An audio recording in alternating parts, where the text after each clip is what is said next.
I don't care about the soap. I don't care about the brush. I don't care about clean ears. I'm going to turn 13 this autumn and I will have to leave Wasserhag. I will have to work as a farmhand in one of the farmhouses in the neighborhood. Even clean ears are not going to change that. I'm not going to wash myself either. Are you out of your mind? Don't you know who's coming today? I don't care who's coming. I'm not going to wash myself. I've heard from Aunt Olga that it is not going to be a poor shopkeeper, but a rich merchant with his wife. They don't have their own children. They hope to find someone who will inherit their shop. That's why they are coming to Wasserhag to choose a child. Inherit the shop? That would be something. A shop full of sweets and iced sugar, flour, coffee, grey soap and herrings. I don't care what you decide to do. I'm going to wash myself.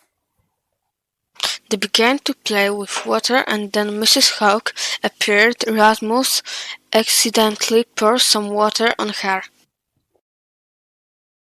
We are meeting in the yard in half an hour. Don't forget to make the bed, tidy the bedroom and eat breakfast. By the way, Rasmus, we will talk later.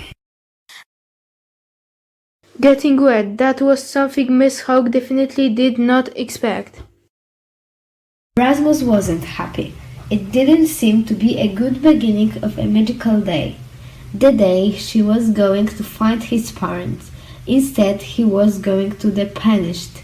He felt frightened.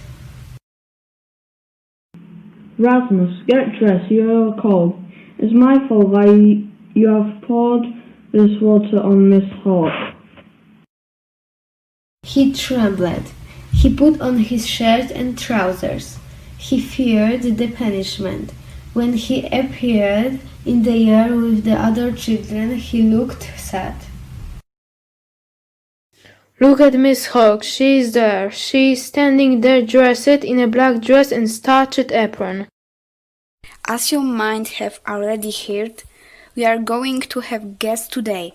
A couple will come soon to look at you and talk to you a bit. Play with each other and behave usual and over better. So, children, start playing. I'm going to stay here. I need time to think. From up here I will see the avenue well and I will notice the shopkeeper with his wife. I have no hope anymore that those people will choose me, but I'd like to see what they look like. Suddenly Rasmus takes the coin and the seashell out of his pocket, holding it in his hand. He keeps staring happily at it. My beautiful things, my beautiful things. There was a man and a woman in the buggy. What a beautiful woman that was! She was wearing a small blue hat with white feathers. She had fair hair pinned up high and a white lace umbrella. Rasmus could see her pretty face. She was wearing a long cotton dress. She looked like a fairy from a fairy tales to him. What would it be like to have her as a mother? Mommy, Mommy. If only it was his magical day despite all of obstacles. Then she would realize that none else in the entry Wasserhag would be a better hind than him. Then she would say, "Here is such a boy with straight hair we have always wanted to have." If only there weren't so many girls in the world with curly hair. Greta, Anna Steen, Ellen, 3 girls in this orphanage, and Ellen, the 4th one. Rasmus began to climb down the tree. The shopkeeper and his wife were in the yard, so Rasmus decided to show himself to them. Why don't we have some coffee in the garden and talk? You can look at the children while drinking coffee. Yes, we are going to see who. Yes, let's have some coffee now. They were taught to play, so they were playing without joy. How can you play joyfully, knowing that your entire future life depends on how one behaves or what one looks like this morning? They kept looking at the couple sitting with Miss Huff at the table near the hedge with lilacs. Silence prevailed, no one left, only the sounds of the ball could be heard on this quiet summer morning, but it was such a sad sound. Rasmus was hiding behind the lilacs. He had no idea that Mrs. Hawk and the couple were sitting at the garden table, and when he realized that, it was too late for him to turn back. Rasmus. So, your name is Rasmus. Rasmus was speechless. He nodded. Would you like a gingerbread cookie? I was standing there speechlessly, and I wasn't even reasonable enough to bend and thank the shopkeeper. The shopkeeper's wife probably thinks that I'm stupid. We are tired of pretending to be happy. We have been given freedom to play so that the shopkeeper and his wife can make a decision. But the morning seems to last forever.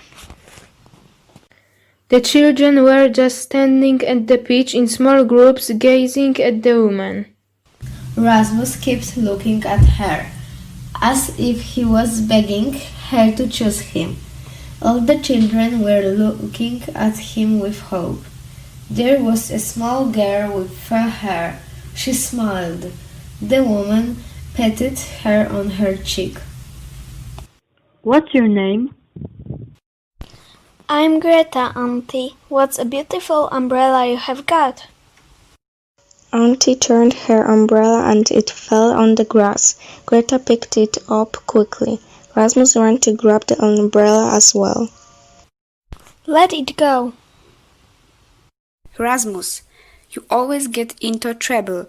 Are you out of your mind? Can't you finally learn to behave well? The shopkeeper's wife was standing there, saddened by the child's sorrow. It doesn't matter. The umbrella can't be repaired. My husband will do it.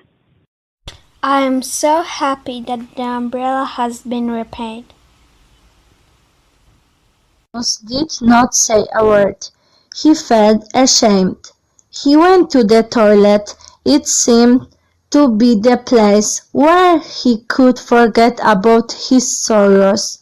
There you could always find something to read, something that would allow him to forget about the beautiful shopkeeper's wife and her lace umbrella.